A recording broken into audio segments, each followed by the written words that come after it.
Alright, ito naman tayo, mag-vlog naman tayo kung paano i-install ang smart lock na ito. So sa smart lock na yan, ang unahin mo pag-install, ito muna. Ito yung pinakaunang first step talaga. Pero kung gusto mo, i-try mo muna yung mga fittings niya dito para malaman mo saan yung baba niya, ganyan ba siya ang pwesto niya. Pero kadalasan, kahit hindi na, ito na lang, makikita mo naman para saan ito. Para dito yan. So, ibig sabihin, kung dito ano yan, so dito ito yung plastada niya. Ito yung tamang, ano niya, layout niya. Huwag mong ganituhin. Kasi yung pultahan, tingnan nyo naman. Pag ganyan yan, so, hindi maglalak kasi tingnan mo dulo. So, ito talaga dapat. So, ito rin ang dapat na plastada nito para makikita mo yung layout nito. Dapat ito ay nasa baba. Ganito yung mukha niya. Kasi, pag dito yung baba, dito yung timer. Ito yung mukha niya. Ito. Dapat yun yung mukha. So, ito yung timer. Nandito dapat sa taas. Ganun dapat yung mukha ang timer. So, talagang ganun. So, tara, i-install natin to. Paano na ba i-install to? Ganito lang, panoorin mo. Una, gawa ka ng steel tip. Sukat ka muna. Ano ang tamang standard dito. Para sa akin, kuha ka ng 3 feet. Yung 3 feet niya, ito na yun. Ito yun. So, ganitohin mo. Yan. So, kailangan nakakuha ka muna ng center. Kinuha mo na yung center dito. So, yan, may layout na tayo. So, ito yung center niya. Pagka center mo ng ganyan. Yan, ganyan yan. Markingin. Pagkatapos, ganito na yung resulta niya. Yan. Pagkatapos niyan, next mong gagawin, ito naman, ilapat mo siya dito. Na, nakuha niya yung level dito. Na nakuha ang level dito. Dito. Ilapat mo siya. Walang flashing dapat 0-0 dito. Dito. Tapos markingin mo din. Isama mo to. Kailangan isama mo ito. Yan. Tapos dito. Dito. Kita mo naman may screwan ka pa. Lapit ko. May screwan ka pa. Ito yung layout niya. May screwan ka pa dito. Yan o. Dalawa. Hindi na makasama to. Sa dalawa rin yan. So, ito lang yung mukha niya. Para, kailangan mong magmarking dyan para makuha mo to. So, ito yung ganina, yung maliit. Ito. Tingnan mo. Yan yung mukha niya. Next, ibutasan natin to. Gamit ay ito. Ito yung gamit niya. Sukatin mo to. Ito. Kung magkano yung mauubos niya. Dapat ganun. So, may matitira kaunti. Kasi ito yung kakainin ng drill. So, kahit idiin mo dito. Kahit magpas ayos lang. Huwag mong i-0-0. Mas mabuting lagpas. Okay?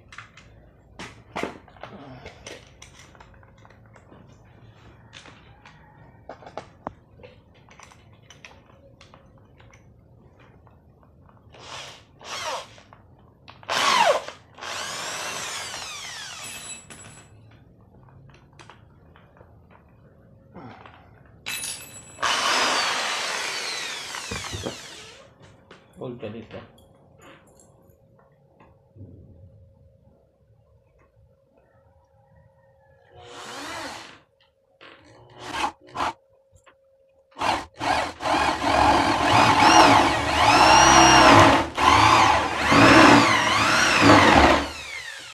Katapos mo lang butasan yan, lahat. Ito naman next mo. Meron tayong tigib dito.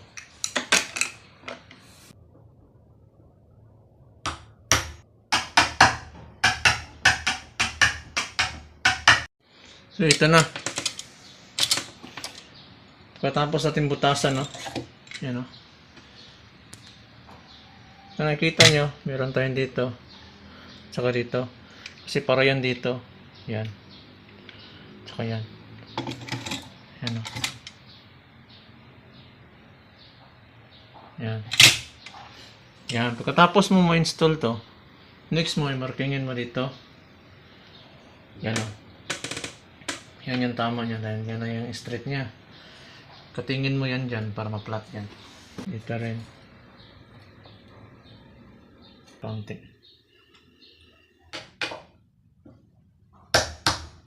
So, yan na yung mukha niya. Kinuha na natin ng kaunti, no? Point lang, point. Para mailagay natin to ng mabuti. So, yan. Kung nakikita nyo, fit na siya. Hanggang dyan lang siya na. Ngayon, ang next natin gagawin. Ito ang next step. Una, butasan natin dito. Dito. At dito. Hindi makapasok yung lapis dito. So, gawa natin ng ganito. Marking lang doon. So, ganun pa rin. Kung ano yung layout kanina, ganun pa rin yung marking. Ganun pa rin na.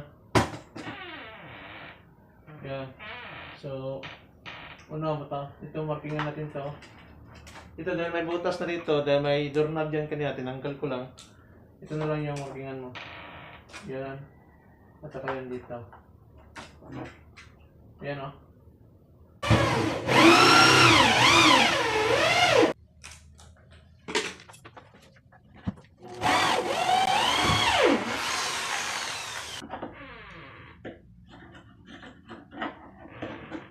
Next is kunin natin itong mga toes na ito.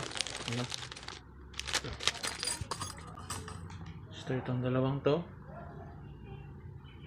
Gagamitin natin to dito. Ilagay na natin to. Nakikita nyo siya. Ito may lapad, ito ay wala. So ito yung nito. Yan. Kasi dito ka maghihigpit mamaya. Yan, magkaiba yung dulo niya. Tsaka dito.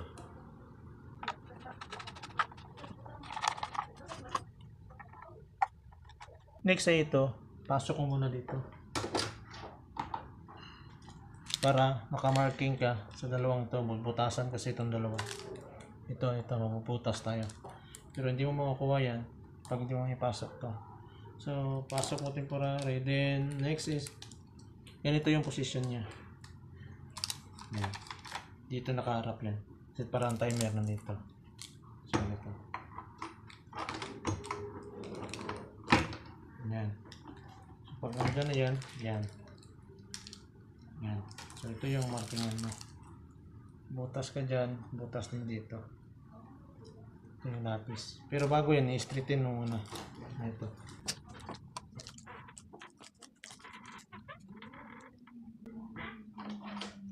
Yan.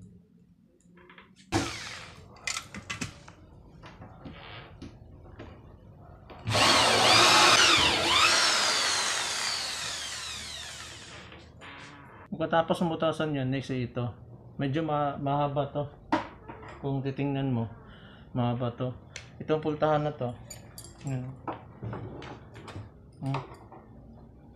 Mahaba yan. Kailangan lang natin ng 3 and 1/4. So, magkakat tayo nito. 3 and 1/4 lang kailangan natin nito.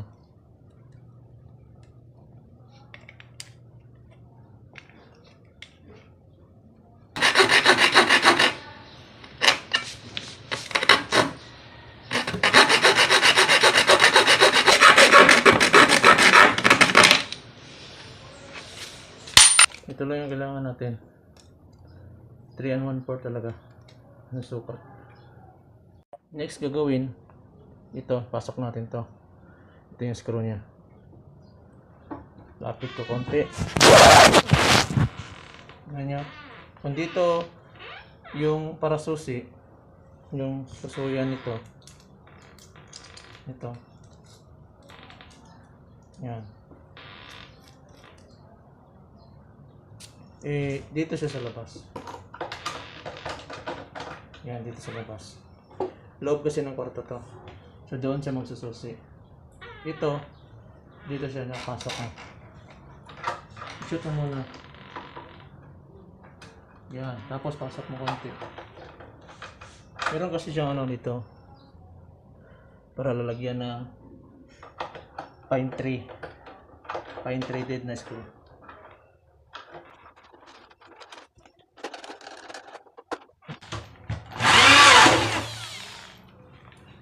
Kailangan lakihan na natin kaunti yung butas nito para makapasok itong circle. Tingnan nyo. Ayan, supit na siya.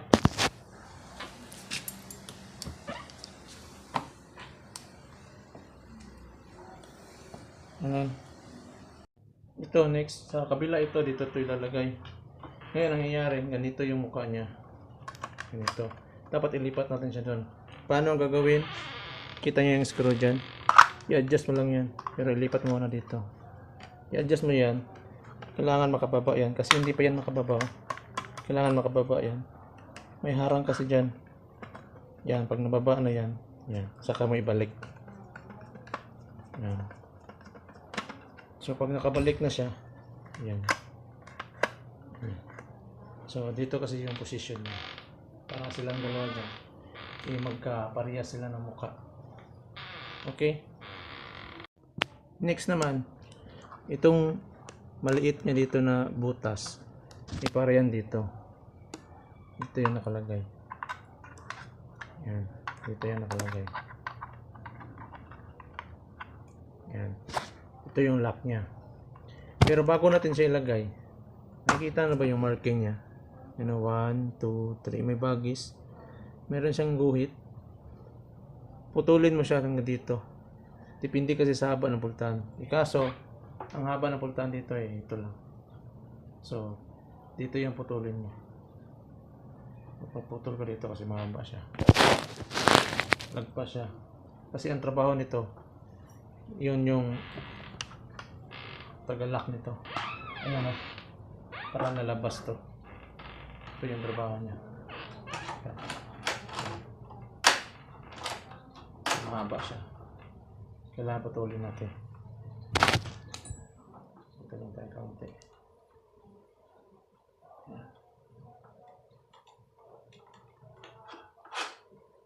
Tama-tama lang. Mapasok lang to.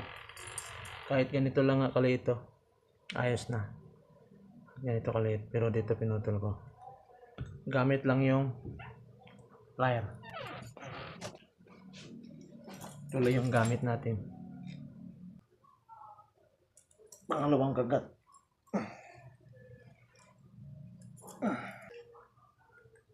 Yan o. Ito lang yung kailangan natin. Yan. Tapos ilalagay itong lock niya. Pagkalagay ng lock niya, ipipin mo to. Yan, bend yan. Sa pag-pin yan, dapat nakaganyan, no? Naka-circle din siya. Yan. Yan. Para hindi sa gabal, pagpasok natin doon. At siya, hindi siya mapupunta doon. Straight lang siya. So, unahin natin to dito. Kasi dito magtago yung wire sa kabila. So, unahin natin ito dito. Tara. Unahin natin ito. Yung wire, pasok natin.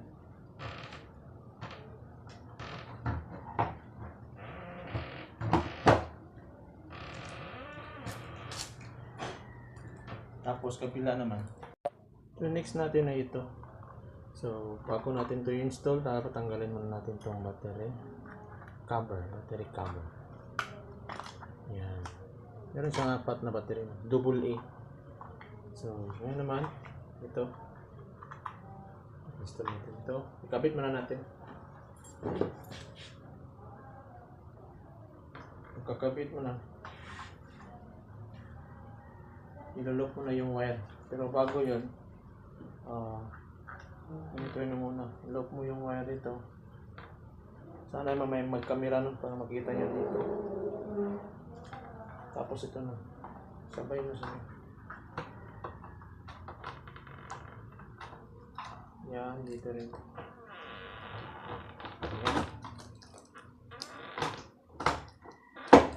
Ayun. Alright. Kadikit na silang dalawa. Medyo factory defect yung dito. Pag ganun kasi siya, slide dito. So okay lang yan, at least dito mapipit yan pag na-screw na natin. So yun yung ano niya. Lahat no, dito nakaharap. Dito rin nakaharap. Tingnan mo pag gumagana yan, maayos na yan. Yan ang good. Tingnan nyo. I-hold ko lang ha. Sandali. Hirap isang camera. Ay, isa lang tayo. Yan. So nawawala dito rin. Yan. Nawawala. So, good. Yun yung good. Screw natin siya. Ito yung mga screw niya. Mahahaba. Lagpas. Lagpas siya. Di samantalang may inilagay pa ako doon. So, nandito na sa gitna yun. So, maaabot na siya. Kahit ito lang yung gawin natin. So, mayroon siya mga marka-marka, no? Ano? So, para putulin ito, depende sa laki ng yung pultahan. So, putulin natin dito. So, ito lang yung kailangan natin. Mababa lang. Tara, putulin natin ng plier.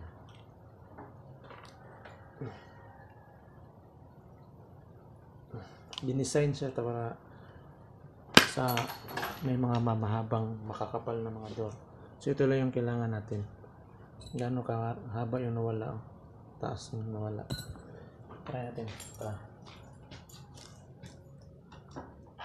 Ito mag-i-screw.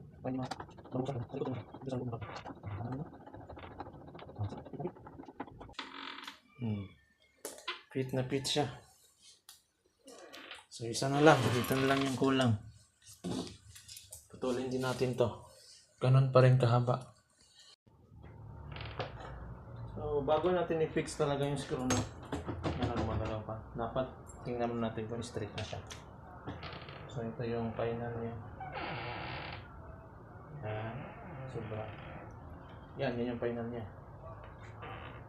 So, magpapalo na sa likod. Kung paano, pag gumalaw sa front, gagalaw din sa likod.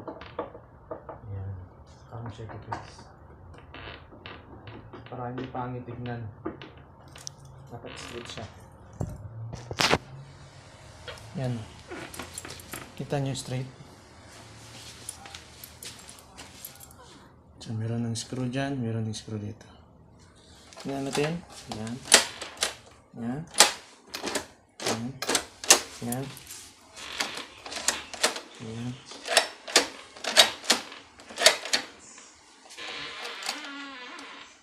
Yun.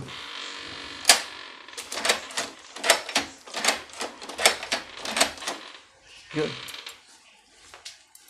Ayos. So, next naman, no? Ay itong ano niya dito para makapasok yan. So ilalabas natin lahat ng yan. Yan. Tapos mag-marking tayo. Dito, dito. Bubusin natin to. Yan, bubusin natin yan. Diyan. Yan. Katapos ng layout dito, sukatin natin to gaano kalalim.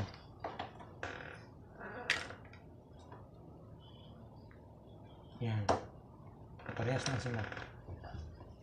Yan o. So, gaano kalalim. Ito ang units natin.